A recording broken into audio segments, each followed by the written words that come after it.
When we choose a typeface, what are we really saying? Why do we need so many?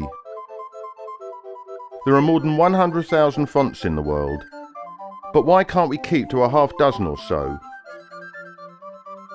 Perhaps familiar faces like Times New Roman, Helvetica, Calibri, Gill Sans or Palatino. Or the classic Garamond, named after the type designer Claude Garamond. Now this font, designed by Oswald Bruce Cooper, is warm, homely, reliable and reassuring. It's also one of my favourites. You may also have noticed it on EasyJet aeroplanes. Typeface is now 562 years old. So when a man called Matthew Carter constructed Verdana and Georgia on his computer in the 1990s, what could he possibly be doing to an A and a B that had never been done before? Even if you don't know what it's called, you will be familiar with comic. It looks as if it was written neatly by an 11-year-old. It's become very popular. Try and avoid it. Perfectly suited in a comic, it might look odd in a Bible.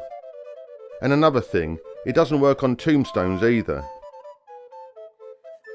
When designing a Do Not Enter sign, the use of a heavy-stroked, attention-commanding font such as Impact or Arial Black is appropriate. Typesetting such a message in comic would be ludicrous, a bit like showing up for a black tie event in a clown costume. Have a look at this sign on a gate outside a primary school. It's quite obvious that comic was chosen by the assistant headmistress or the young art teacher who became bored during her topography lessons at university. The sign says, "No skateboarding or roller skating." It should say, "No skateboarding or roller skating." Oh, and another thing, madam. Skateboarding is one word, not two words. I never argue with the Oxford Dictionary. Devised by Eric Gill, this font appeared in 1928. He also designed Perpetua and Joanna. The England football team has appeared with Gill Sans between their shoulders. Perhaps they should give comic a run. At the end of August 2009, an unusual thing happened in the world. IKEA changed its typeface from the elegant Futura in favour of the modern Verdana, and people didn't like it. The New York Times joked that it was the biggest controversy to ever come out of Sweden. But why should we care if the label describing the Billy bookcase is Futura, Verdana or Banana, so long as the price is right? Much of what we need to know about the history and beauty of a font may be found in its ampersand. Although long treated as a single character, the ampersand is actually two letters combined, the E and the T of the Latin et, the word meaning and. The finest ampersand, cut by William Caslin, is still alive after almost 300 years. It has many impersonators, but no equals. John Baskerville from Birmingham is one of the great names in type history. It has one characteristic that makes it instantly recognisable and stunning, the uppercase Q. This has a tail extending well beyond its body width. A great flourish seldom seen beyond calligraphy. The lowercase g is also a classic with its curled ear and its lower bowl left unclosed.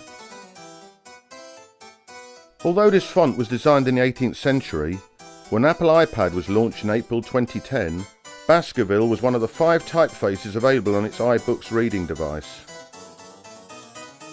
This black letter type, first used by Gutenberg, is today largely confined to newspaper mastheads such as the New York Times and the Daily Telegraph, and also heavy metal bands. Try writing Motorhead or death metal in jaunty Lucida Bright and see how many t-shirts you sell. And then there are tattoos. Nothing says menace quite like a word written in Old English.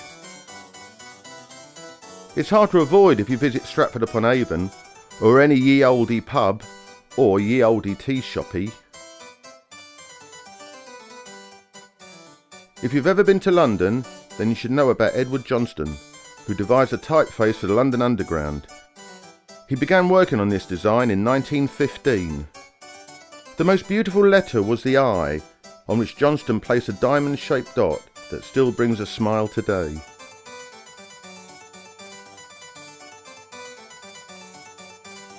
Times New Roman was designed in the early 1930s by Stanley Morrison to update the Times newspaper.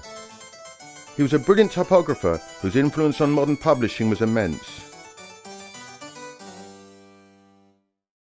Hermann Zapp will always be remembered for his dingbats, but this German designer is also responsible for some of the 20th century's most exacting typefaces. Among them, Palatino, Sapphire and Zapfino. This is one of the most fluid and effective calligraphic fonts. Hermann Zapp devised Palatino in 1949. It's interesting. It has a capital P that wouldn't join up, and an E that had a bit chipped off the right of its bowl. Sometimes you just need a type that says pleasure, possibly in French. A font for a luxury watch, or maybe a restaurant.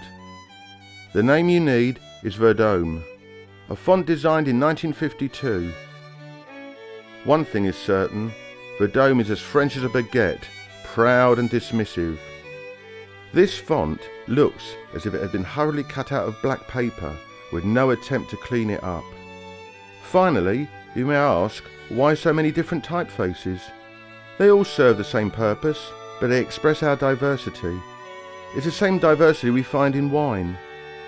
I once saw a list of Medoc wines featuring 60 different Medocs, all of the same year. All of them were wines, but each was different from the others. It's the nuances that are important. The same is true of typefaces, but wine for me is more important. So I'm off to try a glass, and mine's a large one.